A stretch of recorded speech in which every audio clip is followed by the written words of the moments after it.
자, 안녕하십니까. 예, 오늘은요, 경제론 이틀째죠? 그죠? 첫날에 경제론 하면서 너무 멘붕이 와가지고 많이 힘들었죠? 안 힘드는가 보네, 여기는? 오늘도 힘들게 만들까? 자, 오늘은 이제 경제론 두 번째 시간입니다. 오늘은 이제 편안하게 들을 수 있을 것 같아요. 알겠죠? 한번 재밌게 한번 나가보도록 하겠습니다. 먼저 오늘 이제 교재는요, 102페이지서부터 103페이지, 그 다음에 약간 좀 이렇게 군데군데 이렇게 들어가요. 예? 안 나와요? 켜 있는데? 다시 해야 되나? 예. 이럴 때는 어떻게 해야 되는 거야? 자, 처음부터 다시 해야 되는 거예요? 쑥스럽잖아. 자, 예? 어제도 이랬어요? 이게 뻘쭘하잖아. 자, 다시. 안녕하세요. 예, 경제론 이틀째입니다. 뭐야, 저를 두 번 봤잖아, 지금. 그죠? 예. 자, 오늘은 이제 그 교재 페이지 102페이지서부터 103페이지, 그 다음에 122페이지, 그 사이에 있는 내용들을 토대로 해서 좀 담아보도록 하고, 마지막 시간에는 거미집이론을 들어가도록 하겠습니다. 이 거미집이론을 얘기를 했더니 모든 분들이 되게 막 경기를 알아요. 특히 재수생분들. 그래서 제가 왜 그러냐 그랬더니 되게 어렵게 이거를 이해를 하신 것 같아요. 근데 사실은 이 거미집이론은 꼭 맞춰야 되는 이론인데 시험에는 자주 안 나오는데 최근 들어서 좀 자주 나오다 보니까 많은 수험생분들이 이거 중요한 거 아니냐 그러는데, 원래는 빈도수가 이렇게 약했어요. 그래서 23에서부터 쭉 나오다가 27에 나오고 28에는 안 나왔는데, 이런 문제는 맞춰야 돼요. 그러니까 걱정하지 마시고 오늘도 재밌게 한번 나가보도록 하겠습니다. 알겠죠? 자, 먼저 토지의 물리적에다가 동글뱅이 좀 쳐주시고, 토지의 물리적 공급과 경제적에다가도 동글뱅이 좀 쳐주세요.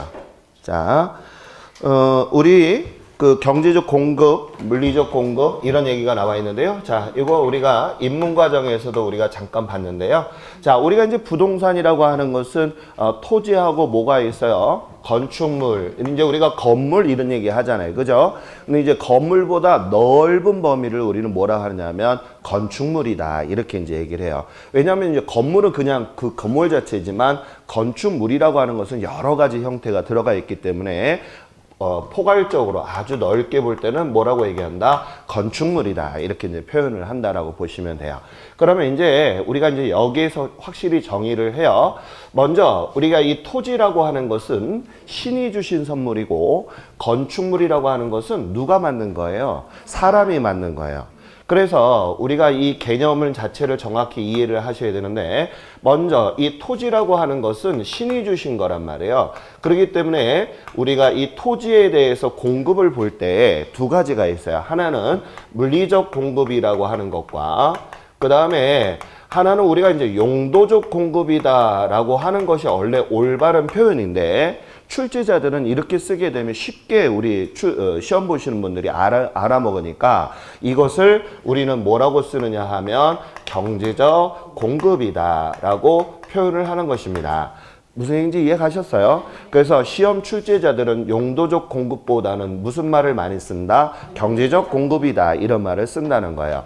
그러면 우리가 이제 용도적 공급하고 물리적 공급은 입문 과정에서도 제가 설명을 했지만 정확하게 이제 이번 시간에 노트 정리를 하셔야 됩니다. 자, 신이 주신 것을 물리적이라고 하는 것은 있는 그대로거든요. 그래서 얘는 늘어날 수가 없어요. 이것을 우리는 무슨 성이라 한다? 시작. 부증성이라고 하는 것을 이제 머릿속에 꼭 담으셔야 돼요. 그래서 절대 늘어나지가 않아. 양의 불변이 안 돼. 양이 불변이야. 늘어나지 않는다는 얘기예요. 그런데 많은 분들이 착각을 하시는 경우가 있어요. 어떤 게 있느냐? 자, 우리가 이 지구가 있으면 바다가 있죠. 이렇게 바다가 있으면 바다 밑에, 자, 바다가 있으면 바다 밑에 이렇게 땅이 있잖아요. 맞아요? 그 땅을 우리가 이제 바닷물을 다 퍼내잖아요. 그러면 땅이 나오잖아요. 맞죠? 그 땅을 우리는 뭐라고 얘기한다? 소지다, 뭐라 한다? 시작. 원지다라고 하는 거예요. 그러니까 애초서부터 얘는 뭐였어요? 토지였어요. 땅이었단 말이에요. 맞아요? 그러면 이것을 우리가 어떻게 한다? 바닷물을 갖다가 다 퍼내고 땅을 갖다 만드는 것을 우리는 간척이라고 얘기를 하잖아요. 맞아요? 그러면 우리가 이런 소지하고 원지를 간척을 했어요. 그러면 간척이라는 얘기는 바닷물을 다 퍼내고 막았다 이런 얘기잖아요. 그러면 그 상태가 뭐냐면 뻘이란 말이에요. 그 뻘은 그 위에다가 건축물을 지으면 지대가 어떻게 됐어요? 약하잖아요. 그러니까 주저앉는단 말이죠. 그래서 보통 우리가 간척 사업을 하게 되면 어떻게 시간이 걸리냐면 최소한 5년 이상이 돼야지만 건축을 올릴 수가 있어요. 보통이 우리 그 인천 같은 경우에 이제 송도 쪽이 있잖아요. 보통 한 10년 동안을 그대로 내비둬요. 그래도 집안이 흔들려요. 그렇기 때문에 이때 소지 원지에서 간척을 하고 우리가 건축을 하거나 건축을 하지 않아도 되는 땅, 그 땅을 넓은 용도로 뭐라고 얘기한다? 시작. 부지라고 하는 거예요. 이해 갔죠? 그래서 우리가 이 부지에 건축을 졌을 때 건축물을 할 수 있을 때 이것을 우리는 뭐라고 표현했다? 택지라고 했던 거 기억하세요? 그러면 우리가 여기서 머릿속에 꼭 기억하실 것은 애초에 땅에서 땅으로 바꾼 거기 때문에 이것은 물리적 공급이 아니라 이건 뭐에 관련된 거다? 시작. 용도적 공급이라는 것을 꼭 기억하시기 바랍니다. 이제 3, 4월 달에 처음 오신 분들이 이거를 많이 질문을 하시는 것 같아요. 그래서 제가 높아시면서 하는 거니까 꼭 기억하셔야 됩니다. 알겠죠, 이거? 자, 땅에서 땅으로 바뀐 것이지 새롭게 물리적으로 늘어난 것이 아니라는 거 꼭 기억하셔야 돼요. 그러면 자, 그래서 우리가 이제 물리적 공급은 가능하다, 불가능하다, 불가능하다 이런 얘기를 꼭 알아두세요. 불가능하다. 공급 자체가 불가능하다. 그러면 하나 여기서 질문. 자, 탄력, 비탄력 우리가 배웠는데요. 양의 변화가 있다, 없다? 없다라고 하잖아요. 이것을 우리는 뭐라고 한다? 아니야. 그렇게 쓰면 안 돼. 이거 뭐라 한다? 시작. 완전 비탄력이라고 얘기를 하셔야 돼요. 알겠어요? 자, 그럼 완전 비탄력은 변화가 있다는 거야? 없다는 거야? 없다는 거야.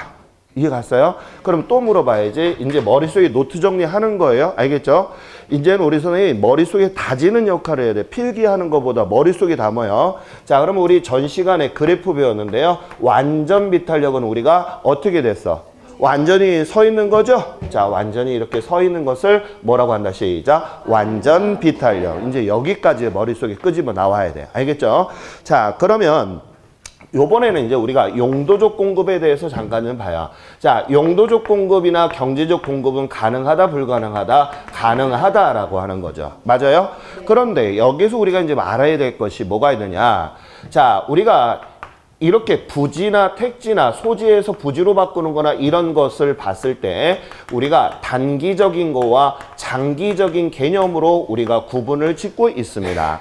그러면 여기서 우리가 이제 알아야 될 것이 뭐가 있느냐. 세법이나 회계 같은 경우는 단기다라고 하면 보통 몇 년? 1년을 기준해요. 영업주기라고 그래서. 그런데 우리가 보통 부동산 학에서는 단기라 하는 것은 몇 년? 5년 이내의 것을 뭐라 한다? 시작. 단기라 해요. 그럼 5년이 넘어가면 뭐라 한다? 장기라고 하는 거예요. 그러면 우리가 단기적으로 이렇게 용도적인 공급을 할 때 아까 제가 땅이 굳을 때까지 뭐가 필요해? 시간이 필요하다라고 했잖아요. 맞아요? 그러면 단기적으로 어떨까? 탄력일까? 비탄력일까? 완전 비탄력일까? 이것도 알아야 돼요. 알겠죠? 그러면 단기적으로는 뭐라고 얘기한다? 우리는 비탄력이라 한다.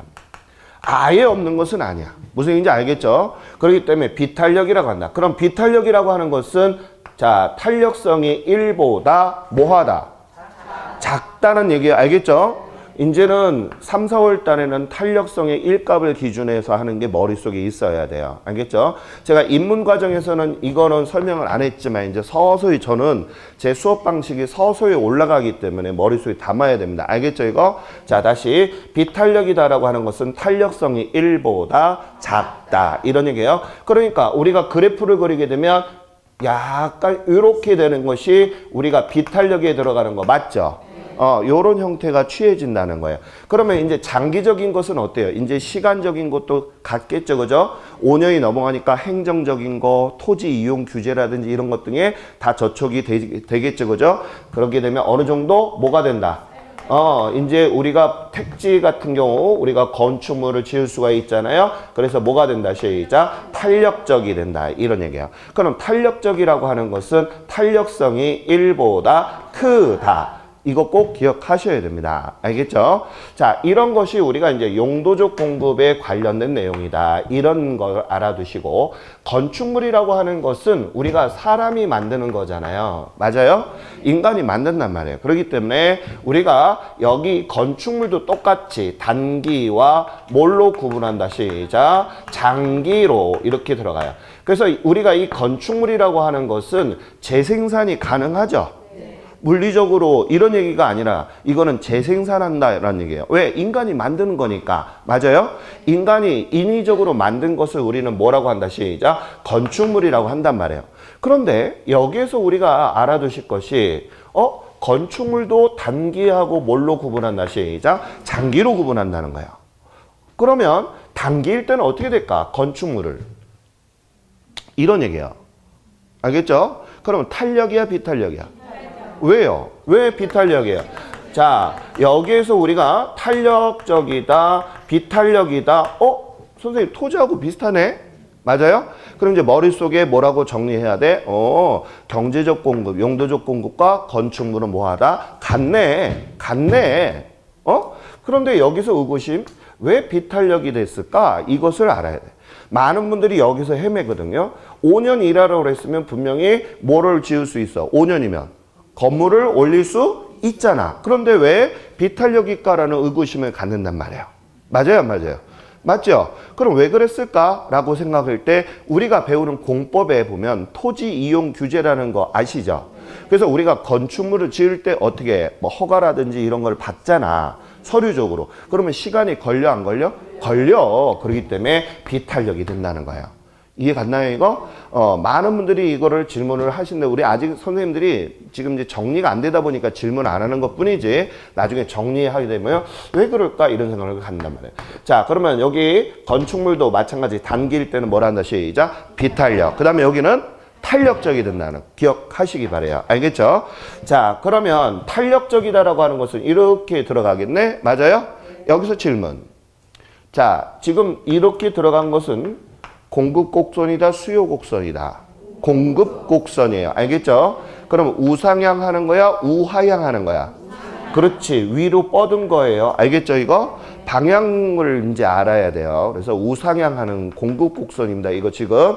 그래서 이렇게 내려간 것은 우리가 탄력적이다라고 하는 것이고, 이건 뭐라고 그랬다? 시작. 비탄력이다라고 했습니다. 이해 가시겠어요? 자, 그러면 이제 표로 들어갑니다.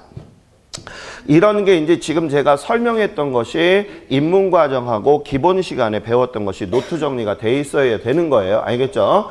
자, 그럼 먼저 물리적인 거하고 경제적인 용도 공급이라고 나온 거 있어요. 자, 그거 한번 보겠습니다. 자, 아까 토지는 부증성이라고 했던 거 맞죠? 그 다음에 생산이 뭐하다? 불가능해. 그 다음에 자, 양이 불변이라고 했던 거 맞죠?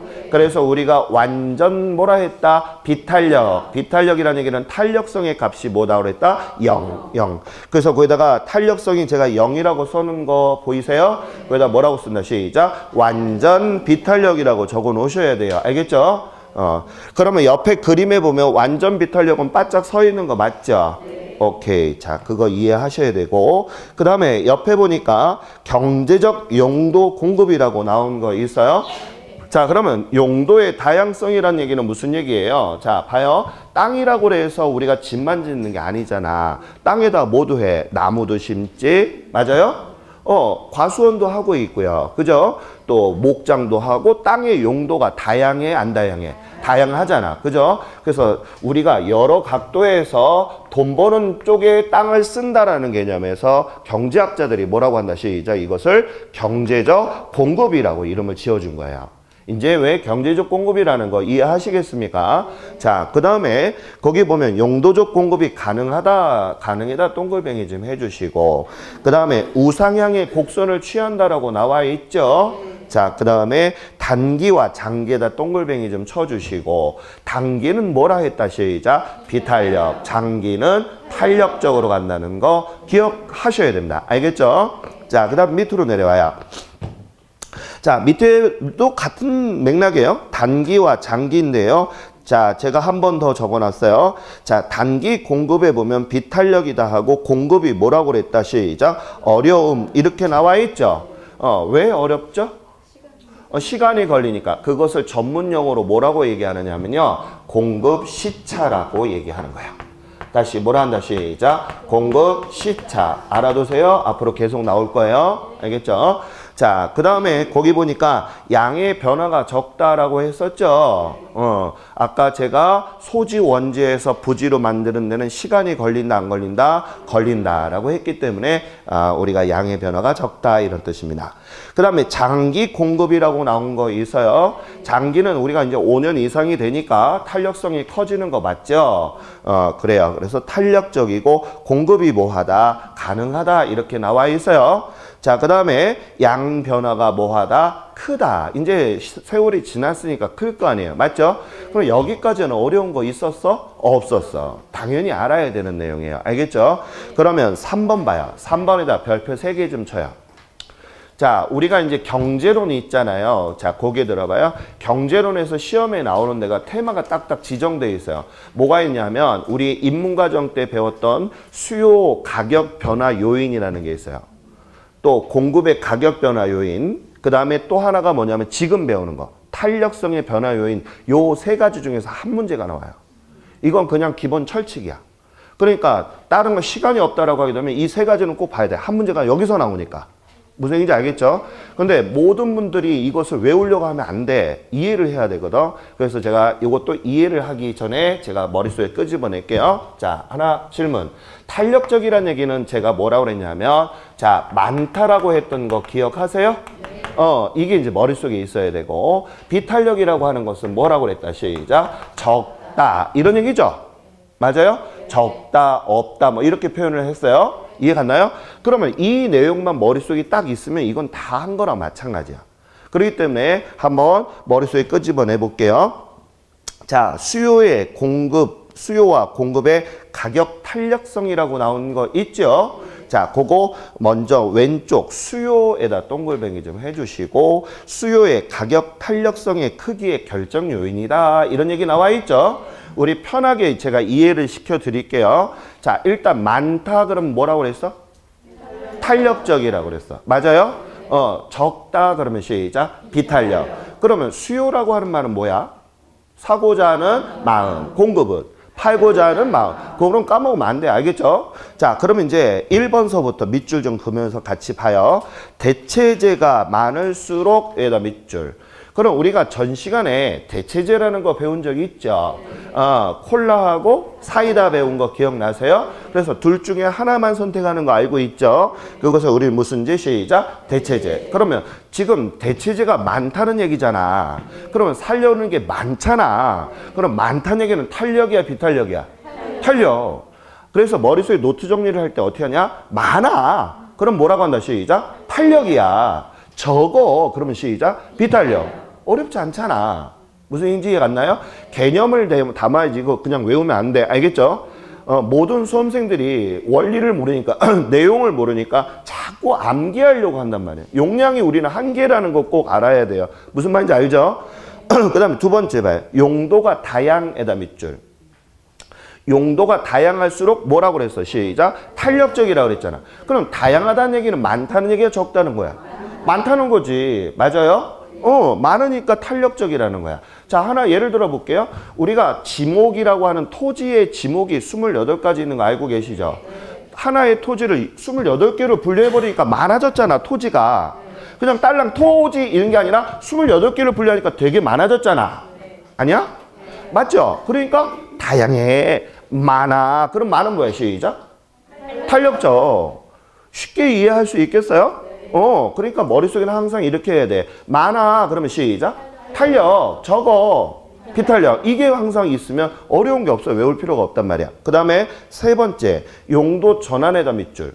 용도 전환이라는 얘기는 무슨 얘기지? 뭔가 바꾼다는 얘기잖아. 그럼 언제든지 바꿀 수 있는 거지. 바꿀 수 있다는 얘기는 많다는 얘기야, 적은 거야? 많다는 거지. 이해가요? 바꿀 수 있다는 얘기는 우리가 언제든지 이것저것 바꿀 수 있다는 얘기는 그만큼 많다는 얘기예요. 많기 때문에 서로건이 주거니 받거니 한다는 개념이거든요. 그러니까 탄력이야, 비탄력이야? 그렇지. 이해가요? 자, 그 다음에 네 번째, 세분화에다 밑줄. 세분화. 세분화는 얘기는 무슨 얘기야? 세세하게 나눈다는 얘기잖아. 그래서 아까 제가 토지를 28개로 나눴다 했지. 이렇게 나누니까 많아, 적어? 많아. 탄력이야. 맞죠, 이거? 이해가요? 지금 무슨 얘기인지? 앞에 말보다는 제가 밑줄 긋은 말을 머릿속에 기억을 하시고 이해를 하면 쉽게 이거 외울 게 없는 거야. 맞죠? 자, 그 다음에 자, 5번 봐요. 주거용 부동산에다 밑줄 좀 그어주세요. 주거용 부동산. 자, 하나 물어볼게요. 자, 우리가 주상공 중에서 제일 많은 게 뭐야? 주지, 주. 많잖아. 주거용이 제일 많죠? 많으면 뭐라고 그랬어? 탄력적. 오케이. 자, 그 다음에 6번에다가는 별표. 나 같으면 이거를 6번 같은 거에다 시험을 내겠어. 알겠죠? 왜? 우리 선생님이 이해를 못하니까. 왜냐하면 출제자들은 우리 선생님이 틀려야지 재밌거든. 맞아요? 우리 선생님 뭐 해야지 재밌어?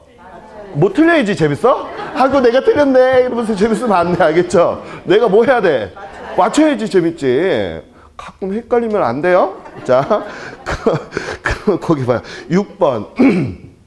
거기 보니까 전체에다 동글뱅이 좀 쳐주세요. 전체. 전체 부동산의 수요는 비탄력이다. 이렇게 나온 거 보셨어요? 자, 이제 많은 분들이 이제 헷갈리기 시작합니다. 전체 부동산의 뭐라고 그랬어? 수요는 뭐라고 그랬어? 비탄력이나 이렇게 나와 있죠. 자, 그 다음에 거기 뭐라고 되어 있는가? 그 다음에 종류별로 세분화한다라고 나와 있어요? 종류별로 뭐 했다? 세분화하면 이게 뭐가 된다고 그랬어요? 시작. 탄력적이다. 자, 이 지문을 많은 분들이 되게 어려워합니다. 자, 그럼 여기 잠깐 좀 봐요. 자, 전체 부동산의 수요는 이렇게 나와 있죠. 그럼 전체 부동산이라고 하는 것은 딸랑 부동산 이렇게 적어보자고요. 부동산 그럼 뭐야? 시작. 토지와 건물이라고 가르쳤잖아. 맞아요? 그럼 전체 부동산의 수요는 전체 부동산이라고 이 문구를 뭐라고 줬냐? 전체라고 보는 거야. 전체 부동산은 토지와 뭐 시작? 건물. 그것을 우리가 뭐 하게 되면 세분화하게 되면 자, 토지와 건물도 여러 개로 나눌 수 있잖아. 맞아요? 아까 토지도 28개로 나눌 수 있었죠. 그 다음에 건물도 봐봐. 건물도 시작. 주상공. 그 다음에 건물, 자, 주상업. 상업도 여러 가지 나눌 수 있죠. 뭐 1종, 2종, 3종 해서 나누잖아. 맞아요? 그게 바로 뭐야? 세분화지. 이해갔죠? 그래서 전체로 이 부동산 자체를 전체로 봤을 때는 작잖아요. 맞아요? 작으니까 뭐가 된 거야? 시작. 비탄력이 된 거야. 근데 그 자체를 뭐 했어? 시작. 종류별로 뭐 한 거야? 세분화했던 얘기는 세세하게 나눴지? 그러니까 위에 거보다 얘가 더 많아. 맞아요? 그러니까 당연히 많으니까 뭐가 되는 거야? 시작. 탄력적이 되는 거지.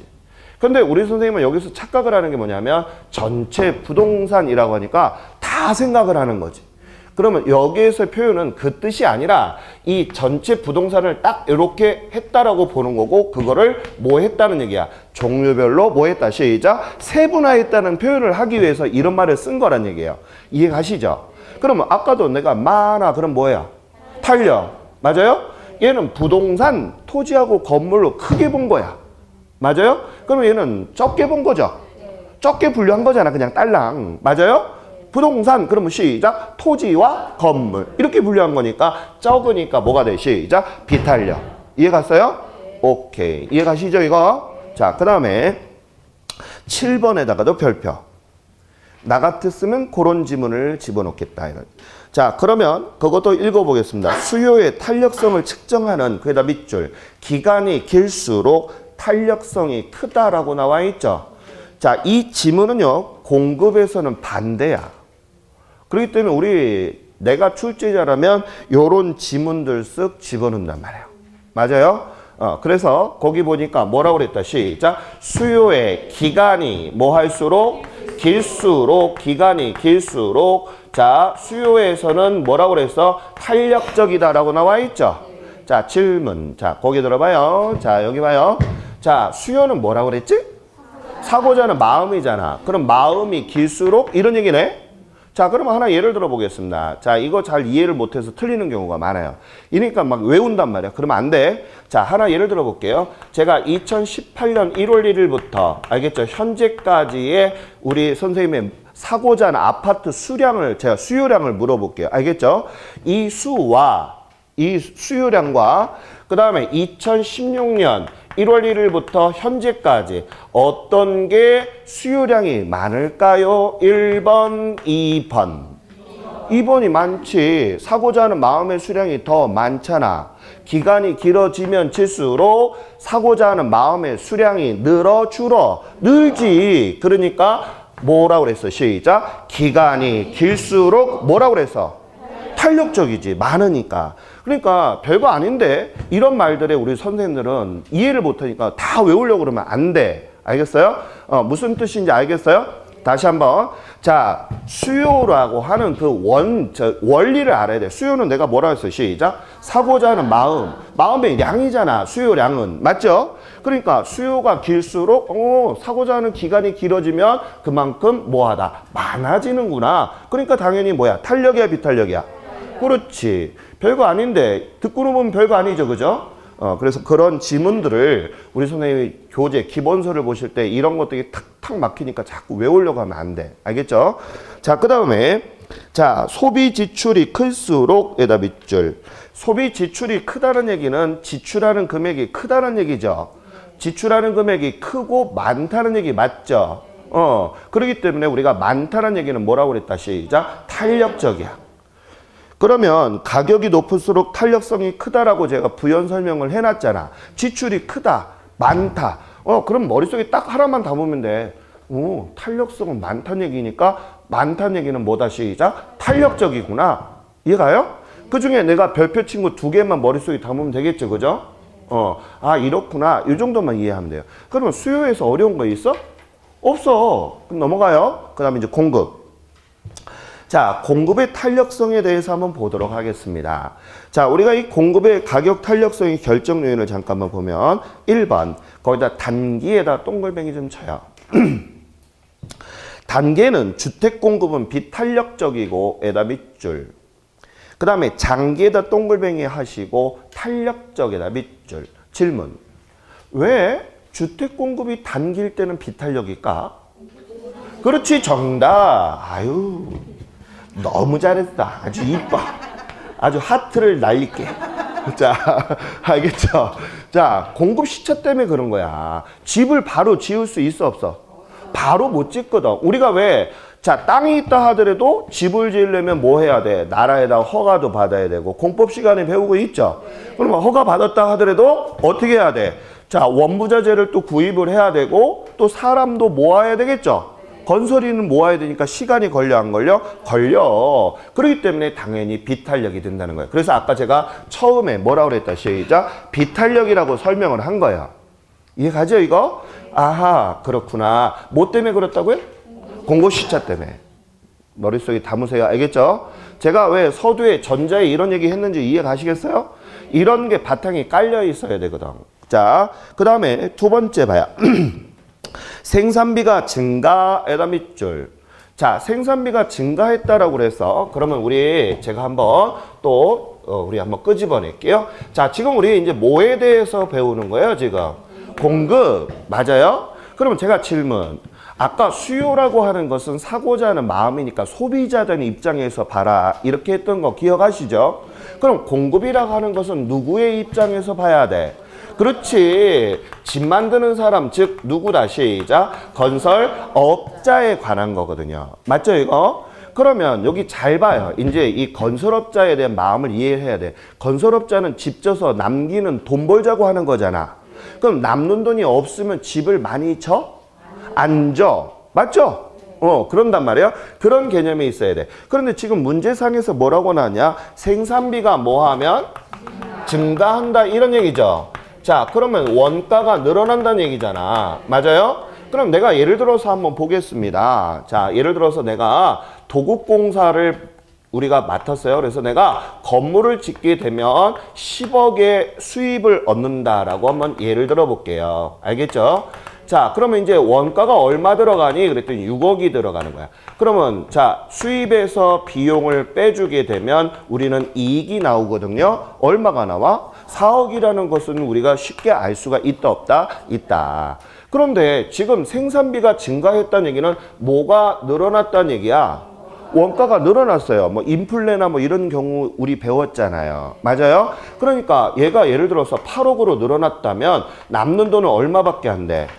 그러면 이거 2억 남았는데 선전하고 뭐 차포 뛰고 직원 월급 주면 남는 게 없어. 그러면 공사할까 안 할까? 안 하지.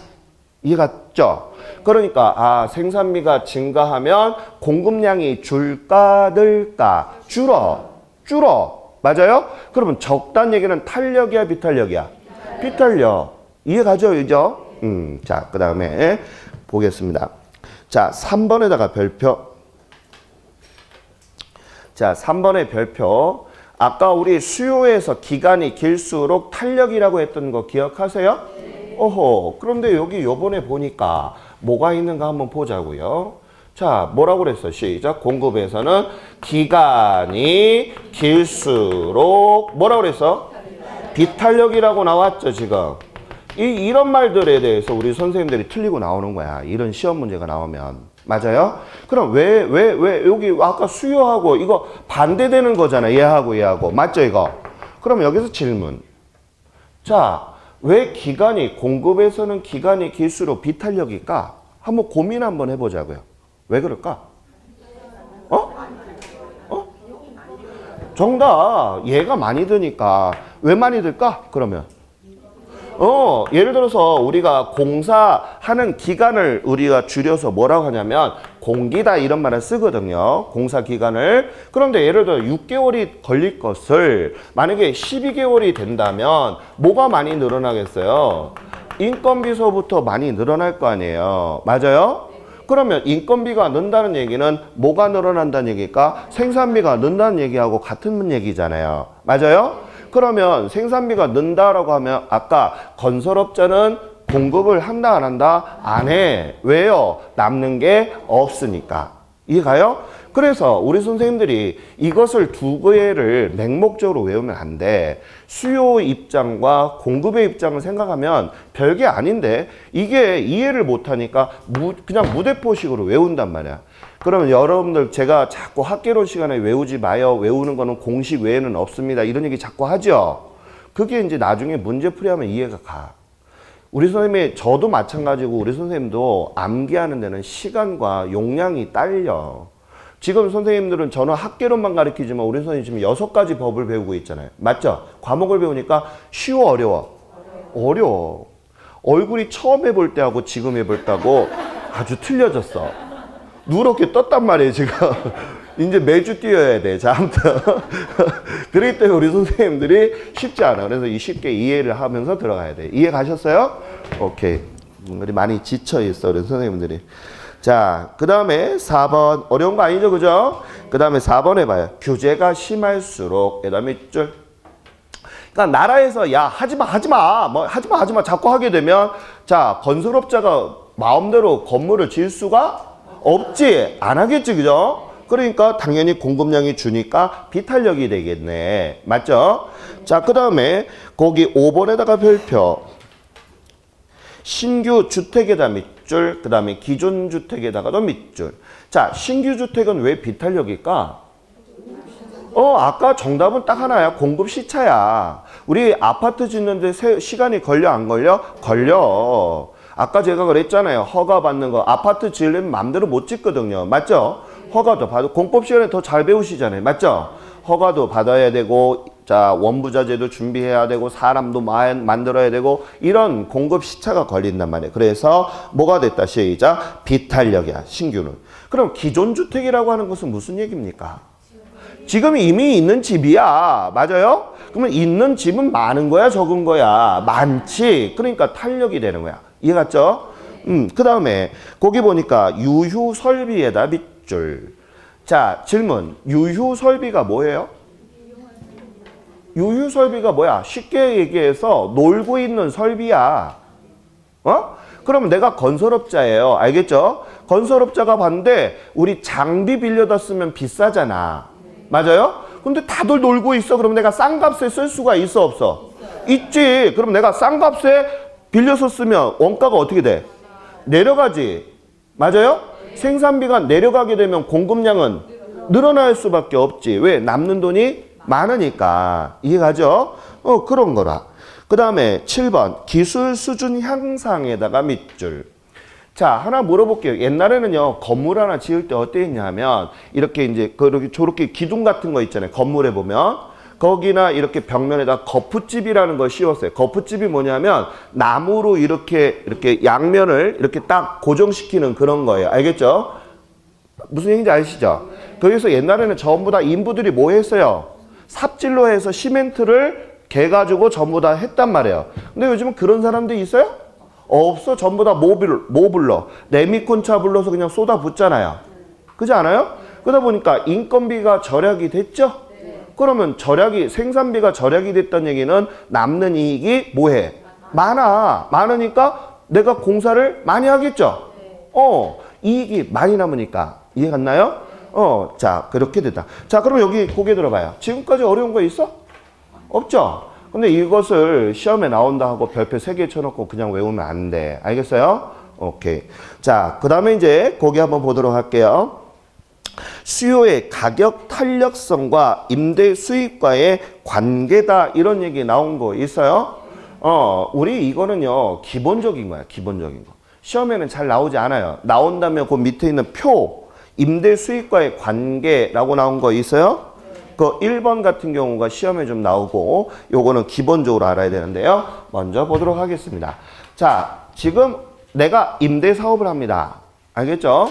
근데 방이 몇 개냐 하면 100개를 갖고 있다라고 한번 해볼게요. 방이 몇 개? 100개. 100개. 뿌듯하겠다. 그죠? 방이 100개면 뿌듯해. 근데 이거 정말 장난 아닙니다. 우리 처형이 강원도 저 원주 용평 스키장 밑에 아파트를 저기를 하거든요. 임대사업. 지금 이제 거의 손을 다 뗐는데 한 200채 정도를 했어요. 아니, 조그만 거 한 10몇 평 하는 거. 그래서 꽤 오래전에 했었어요. 그렇게 했었는데 거기 보니까 거기 가서 제가 한 이틀 동안 거의 노가다 했어요. 뭐 했겠어요? 사람 나가면 뭐 해야 돼? 청소해야지. 맞아요? 청소해야 돼. 그 진짜 처음에 한 채 안 할 때는 그냥 가벼운 마음으로 했어요. 한 30채 하니까요. 나중엔 다리가 후들 거예요. 나도 모르게. 그래서 쉬운 게 아니구나. 이런 생각을 정말 가졌어요. 쉽지 않습니다. 진짜. 맞죠?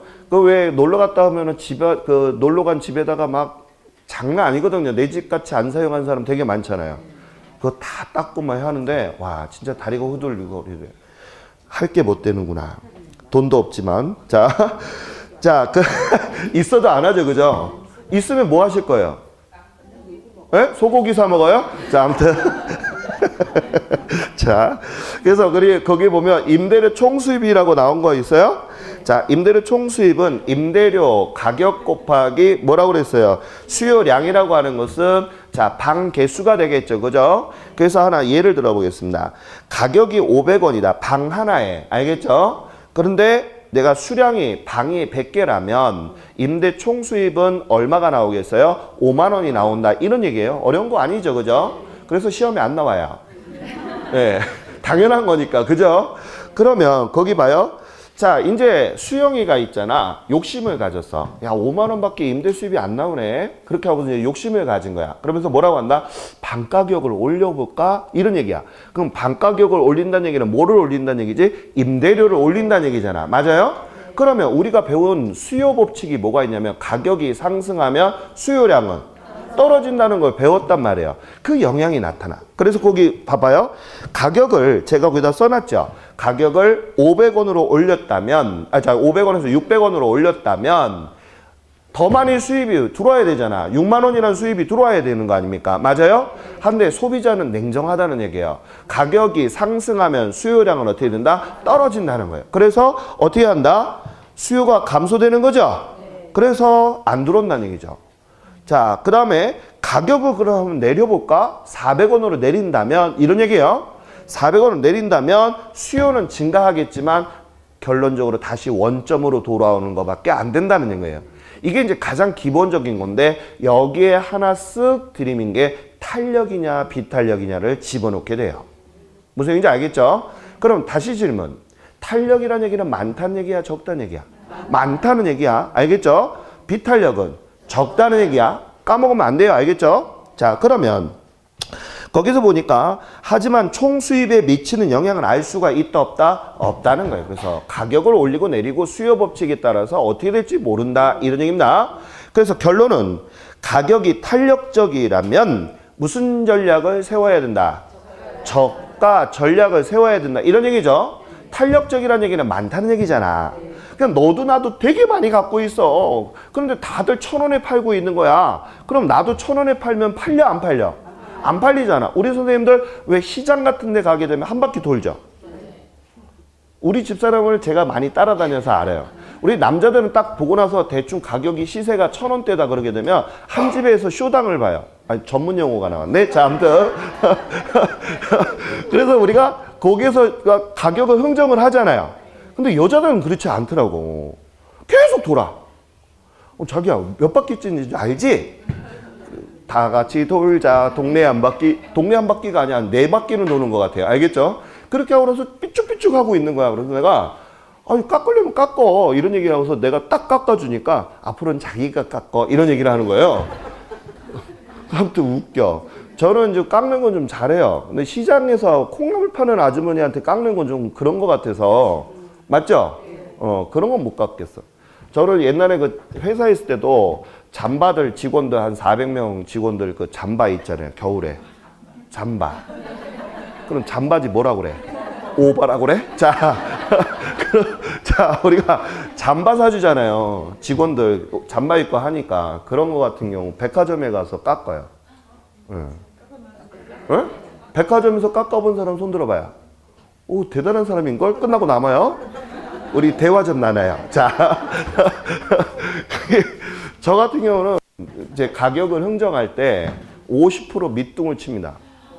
1,000원 부른다 그러면 500원서부터 시작을 해서 흥정을 시작을 해요. 그럼 별 미친놈 다 봤네 막 이런 얘기 하겠죠, 그죠? 그런데 어차피 남는 게 지네들 남는 포인트가 30%에서 40% 최소는 60% 70% 남는 건 이미 우리도 다 알고 있는 내용 아닙니까? 맞아요, 맞아요. 안 팔리는 것보다 낫잖아요. 그 다음에 이제 서서히 올려줘요. 그 나중에는 자 700원이나 650원에서 흥정하고 끝내고 안 판다 그러면 나가면 돼. 다른 데 가면 되잖아. 맞아요, 안 맞아요? 그러면 싸게 깎은 거 아닌가? 맞죠? 그렇게 해서 해요. 그러니까 우리 집사람이 놀래요. 이거 그 베란다 샤시 같은 경우도 요즘에 하는데 한 1,000만 원 돈 가까이 하잖아요. 네? 500만 원에 했어요. 자, 자, 아무튼 좋은 거 KCC 뭐 이걸로. 자, 그 다음에 거기 한번 보겠습니다. 그래서 거기 보니까 어떻게 돼요? 총수입에 미치는 영향은 알 수가 없다. 그래서 탄력적이면 많으면 저가 전력을 해야 되고 비탄력적이면 뭐를 해야 된다? 시작. 고가 전력을 해야 된다. 무슨 얘기인지 알겠어요? 자, 여기서 질문. 자, 이런 경우 실무에 되게 많아. 어떤 게 있느냐 하면 이런 거야. 예를 들어서 이제 우리 선생님이 업을 하시려고 자격증 다 땄어. 알겠죠? 막 가슴이 설레요. 자격증 땄다는 전제예요. 알겠죠? 자, 땄는데 어느 소비자가 와가지고 물건을 내놓으려고 그래. 그런데 1억에 내놨는데 그 물건이 너무 좋은 거야. 그러면 선생님 같으면 어떻게 할 것 같아? 에? 내가 사? 아이, 그러면 말고. 아니, 내가 돈 있으면 사겠지. 그죠? 그거 말고 우리는 중개업을 하는 사람이잖아. 맞아요? 그럼 뭐라고 해야 돼? 사장님 이거 물건 내가 보기엔 2억에 내놔도 팔릴 물건인데 너무 귀한 물건인데 제가 어떻게 한다? 1억에 팔릴 것을 2억에 팔아드리면 어떻게 수수료 더블로 줄라요? 이런 얘기를 하겠죠, 그죠? 맞아요? 그랬더니 앞에 앉은 그 광주에 있는 분이 법정 수수료를 받아야 됩니다 이런 얘기를 합니다. 그러면 안 돼. 알겠죠? 우리가 비탄력이라고 하는 것은 뭐야? 없는 거잖아. 귀한 거야. 귀한 거는 부르는 게 뭐야? 값이잖아. 우리가 원하는 건 뭐야? 수수료 받자고 하는 거 아니에요? 맞죠? 그걸 잘 이용을 해야 돼. 탄력인가 비탄력인가. 무슨 얘기인지 알겠죠? 지금 우리 이제 교육생이니까 해야 됩니다. 알겠죠? 교육에 맞는 그런 사고를 가져야 되고 실무에 나가서는 그렇게 하시는 게 좋겠죠? 그러면 이제 거기 봐요. 비탄력이라는 얘기는 게 부르는 게 값이니까 비싸게 팔아도 된다는 얘기예요. 거의 독점이라는 얘기죠. 자, 다이아몬드가 왜 비싸다고 그랬어? 귀하니까. 맞아요, 안 맞아요? 맞지? 자, 그러면 1번 봐요. 1번. 자, 1번에 보니까 어떤 게 있는가 보겠습니다. 1번에다가 별표 하나만 쳐주세요. 시험에 낸다면 우리가 늘 제가 지문 연습할 때 그런 얘기 많이 하잖아. 임대 아파트가 탄력적이라면 이런 얘기 많이 하죠. 임대 아파트가 탄력적이라면 임대료에 미치는 영향은 어떻게 될까? 상승할까 하락할까? 하락한다라고 했던 거 기억나죠? 이게 이 문제야. 자, 그래서 거기 한번 볼게요. 자, ED라고 나온 거 있어요? 자, 그러면 하나 질문. E라고 하는 것은 탄력성인 거 맞죠? 그럼 D라는 얘기는 뭘까? 디맨드 해서 수요 이런 얘기예요? 그러면 뭐야? 수요의 탄력성이라는 뜻이에요. 알겠죠? 그러면 수요의 탄력성이 자 1보다 크다라고 나와 있죠? 그러면 질문 탄력이야 비탄력이야? 탄력. 탄력이죠? 그럼 탄력이라는 얘기는 머릿속에 뭐가 탕 튀어나와야 돼? 많다 적다. 그렇지. 그럼 내가 지금 임대 사업을 한다라고 했죠. 그죠? 임대 사업을 하는 거야. 자, 이때에 거기 보니까 가격을 뭐 했다고 그래서 상승했다라고 했죠. 한쪽은. 그러면 물어볼게요. 가격을 자 물건이 많아. 그런데 내가 가격을 상승하게 되면 우리 집에 와 안 와? 안 오지. 그러니까 당연히 수입은 뭐 하는 거야? 떨어지겠지. 이해 갔나요? 왜? 가격이 상승하면 우리가 수요량은 어떤 걸 알 수 있다. 하락한다는 것을 우리가 무슨 법칙에서 배웠거든? 수요 법칙에서 배웠거든. 맞아요? 오케이. 그러면 만약에 가격을 하락하였다면 어떻게 될까요? 이런 얘기야. 그럼 수요량이 어떻게 돼? 증가하겠지. 그럼 수입은 어떤 영향을 미칠까? 거기 보니까 수입에는 어떤 영향을 미친다고 그랬어? 증가한다라고 나와 있죠. 맞아요? 이런 내용들을 아셔야 된다. 그래서 우리가 이런 내용들을 좀 우리가 박리담회로 팔잖아요. 그죠? 그런 얘기. 그 다음에 이번에는 어떻게 돼 있다? 수요의 탄력성이 1보다 작다는 얘기는 비탄력이라는 얘기죠? 맞아요? 그럼 비탄력이라는 얘기는 이렇게 생각을 하셔야 돼. 적다는 얘기죠?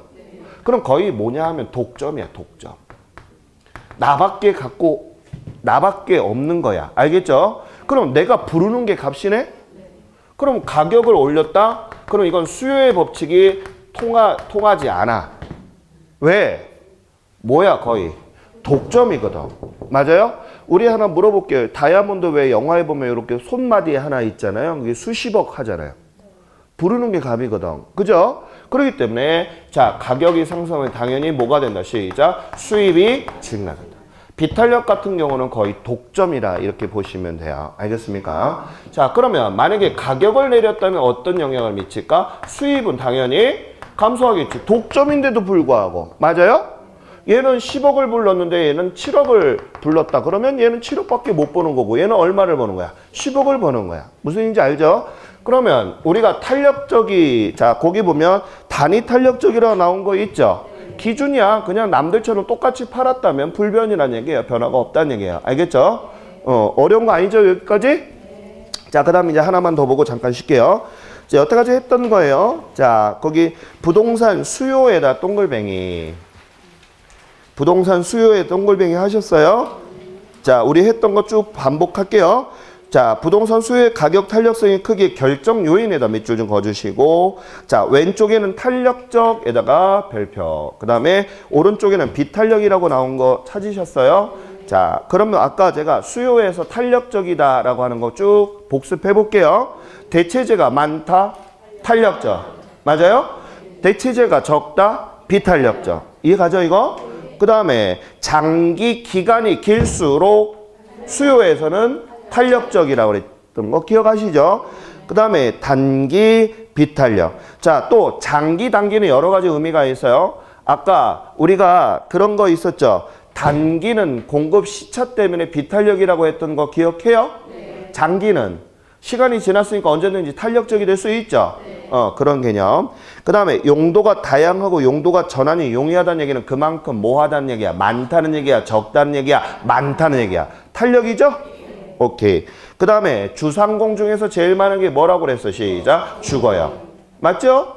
탄력이야. 그 다음에 거기 밑에 보니까 사치제라고 제가 적어놨는데 여기에서는 좀 오해하시면 안 돼. 사치라고 하는 그 개념은 뭐냐 하면 이런 얘기야. 자, 여기 봐요. 내가 마트를 갔어. 알겠죠? 마트를 갔는데 아이스크림 하나만 먹고 싶어요. 근데 마트에서는 아이스크림 하나를 팔지 않아요. 몇 개씩 묶어서 팔아? 10개씩 묶어서 팔잖아. 맞아요? 그럼 나는 아이스크림 먹기 위해서 마트에서 싼 값에 10개를 사는 거 맞죠? 그럼 나는 몇 개를 더 샀어? 그게 사치라고 본다는 거예요. 경제학자들은. 이해 갔어요? 그러면 내가 지금 9개를 더 샀지? 그럼 많은 거야? 적은 거야? 많은 거야. 그러니까 탄력적이 됐다 이런 얘기야. 개념 이해 가시겠죠? 그냥 사치제라는 개념이 아니라는 거예요. 내가 하나 살 것을 9개 더 샀다 이런 얘기예요. 그러면서 뭐가 됐다? 많아졌다 적어졌다? 많아졌어. 그러니까 뭐가 됐다고요? 탄력적이 됐다는 거예요. 이해 갔나요 이거? 오케이. 그 다음에 수요의 비탄력적이라고 나온 거 있죠? 자, 대체제가 적을 소자예요. 알겠죠? 적다. 그 다음에 단기, 아까 얘기했고요. 용도가 작고 곤란하다 이런 얘기죠. 뭔가 이렇게 잘 안 되면 비탄력이야. 알겠죠? 그 다음에 상공업은 주거지보다는 약하잖아. 그래서 비탄력. 그 다음 필수제라고 나온 거 있죠. 이것도 이렇게 쌀만 생각하면 안 돼. 쌀은 되게 많다라고 하면 당연히 뭐가 돼야 돼? 탄력적이 돼야 되는데 여기서는 그게 아니라 쌀은 그냥 의무적으로 먹어야 된다. 이렇게 개념을 봐야지 쌀이 많다라고 해석을 하면 안 된다는 얘기예요. 알겠죠? 누구나 필수제로 쌀을 먹어야 되잖아. 아니에요? 우리 선생님 밥 먹잖아. 근데 밥을 우리 요즘 젊은 사람은 밥이 주식이 아니죠. 잘 안 먹잖아요. 빵 많이 먹고 그죠? 굶고. 우리 집사람도 제가 좀 답답한 게 뭐냐면 그냥 저는 그래요. 우리 집사람한테 이런 얘기하면 맞아 죽을 것 같지만 집사람이 동영상을 안 보니까 그냥 생긴 대로 내추럴하게 살아라. 무슨 얘기인지 알겠죠? 배 나오면 어떠냐? 나이살인데 뭐 어떠냐? 내가 안 버리면 되지. 아, 신랑이 예? 아니 안 버리고 살면 되잖아. 아니 평생 동고동락하면 나도 배가 나오는데 맞아요 안 맞아요? 그럼 내가 배 나오면 우리 집사람이 나 버려? 안 돼. 나 갈 데 없단 말이야. 나 갈 데가 없어요. 예. 지금 밥 3끼 먹는 것도 삼식이라고 놀리고 있구만. 자, 아무튼 그래 우리가 서로 간에 늙어가면 주름 하나 생기는 거고 이런 거지. 그러지 않아요? 난 굳이 보톡스 맞고 그러고 싶지는 않아. 물론 이쁜 여자 지나가면 보게 돼. 자, 그래서 그 내용까지 했습니다. 잠깐 쉬었다 할까요? 네.